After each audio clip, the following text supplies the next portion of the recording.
Hi guys welcome back to my channel. நம்ம இன்னைக்கு butter beans gravy பண்ண போறோம்.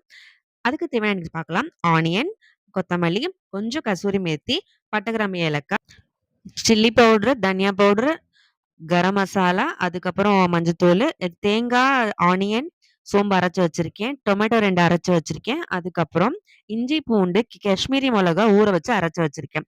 அப்புறம் பட்டர் பீன்ஸ் 2 விசில் வச்சு வேக வச்சு வச்சிருக்கேன். இப்போ வீடியோக்குள்ள போலாம். First 2 spoon oil, 2 spoon ghee ஊத்தி நல்லா காஞ்சதுக்கு அப்புறம் பட்டை, கிராம்பு, ஏலக்காய் போட்டு நல்லா துரிக்கோங்க. அதுக்கப்புறம் ஆனியன் போட்டு நல்லா ஃப்ரை பண்ணி வச்சுக்கோங்க. ஆனியன் நல்லா ஃப்ரை ஆகுறதுக்கு ஒரு கிரேவிக்கு ஏத்த மாரி நீங்க இங்கேயே சால்ட் போட்டுக்கலாம். தேவைன்னா பின்னாடி நீங்க போட்டுக்கலாம். அதுக்கப்புறம் இஞ்சி, பூண்டு விழுது அரைச்சு வச்சிருந்தேன் இல்லையா? காஷ்மீரி மிளகாய் போட்டு அத வச்சு நல்லா நல்லா அந்த ஸ்மெல் போற வரைக்கும் நல்லா அரைச்சு வதக்குனதுக்கு அப்புறம் டொமேட்டோ பியூரி போட்டுட்டு, அந்த மசாலா சொன்ன எல்லாத்தையும் போட்டு மிக்ஸ் பண்ணிட்டு, நல்லா வந்து வதக்கி வச்சுக்கணும். நல்லா பெரட்டன் மாரி போட்டுக்கோங்க. நம்ம நெக்ஸ்ட் என்ன பண்ண போறோம்னா, இதிலயே பட்டர் பீன்ஸையும் ஆட் பண்ண போறோம். ஆட் பண்ணது எதுக்குன்னா, இங்கேயே நல்லா நீங்க பட்டர் பீன்ஸோட சேர்த்து போட்டீங்கன்னா, உங்களுக்கு கிரேவியோட நல்லா அது அப்சர்வ் ஆயிடும். அதுக்கப்புறம் நல்லா நீங்க நல்லா பெரட்டி விட்டுக்கோங்க. பெரட்டுனதுக்கு அப்புறம், இதுக்கு கிரேவிக்கு ஏத்த மாரி தண்ணி ஊத்திக்கணும். எனக்கு 1 டம்ளர் தண்ணி ஊத்திருக்கேன். அதுக்கப்புறம் தேவைப்பட்டா நீங்க இன்னொரு டம்ளர் 2 டம்ளர் தண்ணி ஊத்திக்கலாம். இது நல்லா வேக வைக்கிறதுக்காண்டி ஸ்டவ்வ சிம்ல வச்சுக்கோங்க. வச்சுட்டு ஒரு மூடி போட்டு மூடி வச்சுருங்க. அதுக்கப்புறம் வெந்ததுக்கு அப்புறம் இந்த மாரி ஒரு கன்சிஸ்டன்சியே இருக்கும். எண்ணெய் நல்லா பிரிஞ்சு வந்திருக்கும்.